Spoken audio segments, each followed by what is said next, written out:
নাগরিক উদ্যোগ যদি না থাকে তাহলে অবশ্যই ওই নীরব সংখ্যাগরিষ্ঠদের উপরে ওই সংখ্যালঘু উগ্র মানুষগুলো কিন্তু রাজত্ব করবে। তাদের মনে রাখা উচিত তারা কোনো নির্বাচিত সরকার না, বৈধ সরকার হয়তো, কিন্তু তারা নির্বাচিত সরকার না। আমি গত 1.5 মাস যাবৎ বাংলাদেশের বিভিন্ন শহরে গেছি এবং একটি কথাই তারা সকলে বড়ভাবে বলেছেন।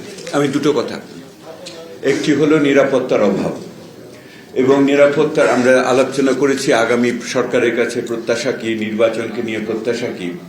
ওনারা সকলেই বলেছেন নিরাপত্তার অভাব, এবং এই নিরাপত্তার অভাবটাকেও ওনারা বহুভাবে ব্যাখ্যা করেছেন।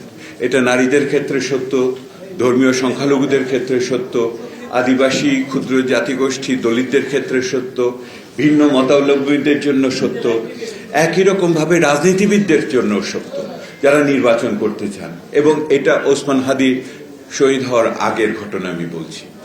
এবং সেখানে একটি কথা, দ্বিতীয় কথা যেটা এসেছে সেটা হলো ওনাদের পরিষ্কারভাবে বর্তমান সরকারের প্রতি আস্থার অভাব, এবং এই নিরাপত্তায় বর্তমান সরকার, তার প্রশাসন, তার আইন রক্ষাকারী বাহিনী, এমনকি সেনাবাহিনী দিয়ে ওনারা সেটা করতে পারবেন, এটা ওনাদের ভিতরে আস্থার অভাব। এইগুলো যখন বলেছে তখনও কিন্তু এই ঘটনাগুলি ঘটেনি।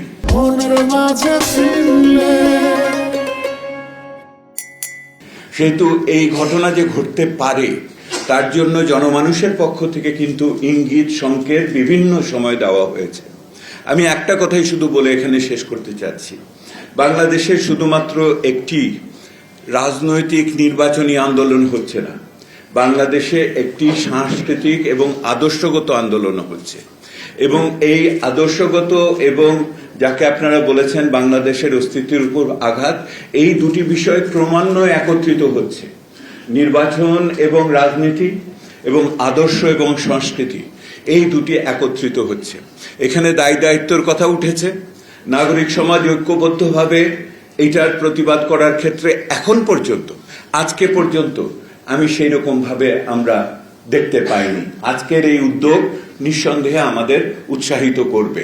আমাদের যেটা মনে রাখতে হবে, নাগরিক উদ্যোগ যদি না থাকে তাহলে অবশ্যই ওই নীরব সংখ্যাগরিষ্ঠদের উপরে ওই সংখ্যালঘু উগ্র মানুষগুলো কিন্তু রাজত্ব করবে।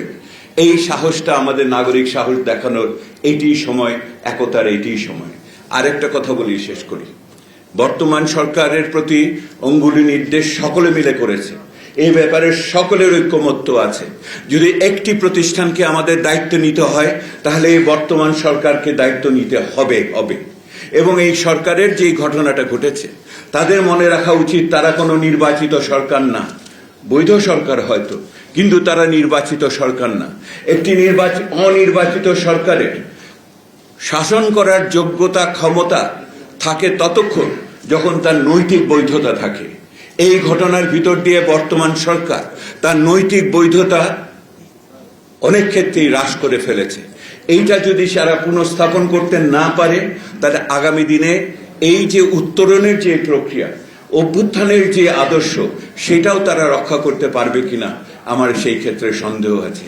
এটাই সময় একত্রিত হওয়ার, সরকারের পক্ষ থেকে পদক্ষেপ নেওয়ার, নাগরিকদের এবং রাজনীতিবিদদেরও এইখানে একত্রিত হওয়ার। আজকের এই অনুষ্ঠান সেই সাহস দিচ্ছে। ভালো থাকবেন।